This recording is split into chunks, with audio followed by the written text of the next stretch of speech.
This is the screencast for section 4.3, example 2. Evaluating trig functions determined by a point in quadrant 1. Alright, so I'm not really sure what that means yet, but hang on.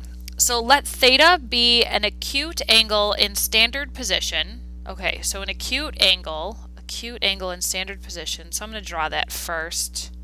And we've got an acute angle. How cute. Whose terminal side contains the point 5, 3. So 1, 2, 3, 4, 5, 1, 2, 3-ish. So let's say that's the point 5, 3. So there's my angle that goes through the point 5, 3. It says find the 6 trigonometric functions of theta. Well, I only know how to find trig functions of triangles. So instead, I'm going to take this point 5, 3 and I'm going to use its coordinates as my 2 legs of this right triangle. The x coordinate here is 5. The height here, the y coordinate is 3. And then if I do a little, what was that? Pythagorean theorem, 5 squared plus 3 squared equals c squared. 25 and 9 is so c is going to be the square root of 34. So now, if c is the square root of 34, I'm trying to find, there's theta, I'm trying to find all the trig functions of theta. So I can find the sine of theta is the opposite over hypotenuse, which your book doesn't like leaving square roots in the denominator. So it's going to take the square root of 34 and it's going to multiply by the square root of 34, but then whatever you do the denominator, you have to do the numerator. Square root 34 over square root 34 is 1, so you're not really changing the value at all. This is going to be 3 square root 34 over 34. The cosine of theta is going to be the adjacent over hypotenuse, so that's 5 over square root 34.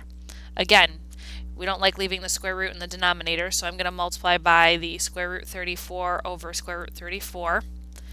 And I get that that is 5 square root 34 over 34. The tangent of theta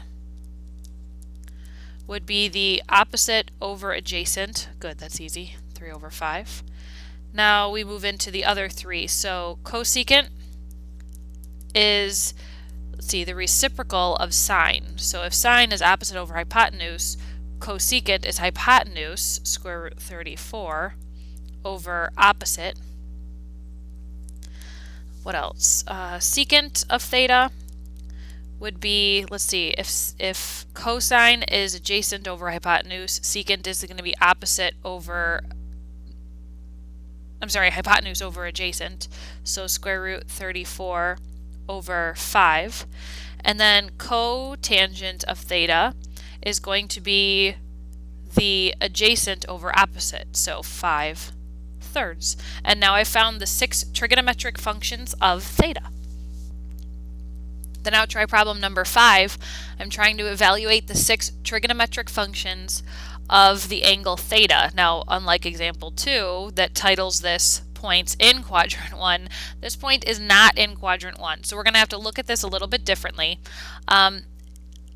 Now, for right now, you're going to have to trust me on this one, but I do know for a fact that we are going to make what is called a reference triangle. Again, you're going to learn more about that in the next example. We're going to make a little reference triangle which takes the terminal ray and makes a perpendicular segment to the x-axis. Always, always, always the x-axis.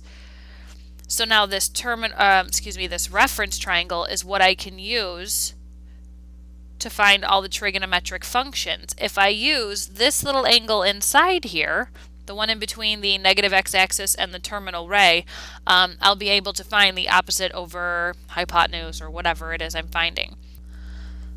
So there's a little picture of it magnified for you. Since this is the point -1, -1, the distance here is going to be, yes, -1. And I know distance is always positive, Ms. Larson. Well, yeah. But since we are putting these triangles on the coordinate plane, we have we're going to the left of the y-axis in this case, so this is going to be a -1. and then we are going below the x-axis, so this will also be a -1. Now, again, doing the Pythagorean theorem, you'll find that the hypotenuse here is square root 2. So the sign is going to be opposite over hypotenuse, -1 over square root 2. Again, I got to multiply by the square root 2 over square root 2. So that's going to turn out to be negative square root 2 over 2. The cosine of theta is going to be the adjacent over hypotenuse, so that will be, again, we're looking at this angle. Sorry, I probably should have put that earlier. Cosine is going to be adjacent over hypotenuse, so that will also be -1 over square root 2, which no need to do that work over again. I already figured that out from sine. That's going to be negative square root 2 over 2 again.